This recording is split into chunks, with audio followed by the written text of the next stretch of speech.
অনিয়ম, দুর্নীতি ও অব্যবস্থাপনার অভিযোগে বাগেরহাটের মোরেলগঞ্জ উপজেলা স্বাস্থ্য কমপ্লেক্সের কর্মকর্তা ডাক্তার কামাল হোসেন মুফতিকে সাময়িক বরখাস্ত করা হয়েছে।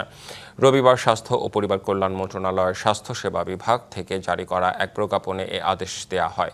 বলা হয়, গেল 25শে জুলাই স্বাস্থ্য ও পরিবার কল্যাণ মন্ত্রী মোরেলগঞ্জ উপজেলা স্বাস্থ্য কমপ্লেক্স পরিদর্শনকালে হাসপাতালের বিভিন্ন অনিয়ম, দুর্নীতি, অব্যবস্থাপনা, পরিত্যক্ত ভবন এবং হাসপাতালের শৌচাগারে মেয়াদোত্তীর্ণ সরকারি ওষুধ দেখতে পান।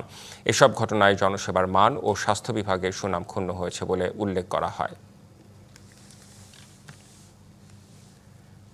তাকে স্বাভাবিকভাবে বরখাস্ত করা হয়েছে, এইটুকুই আমি জানি।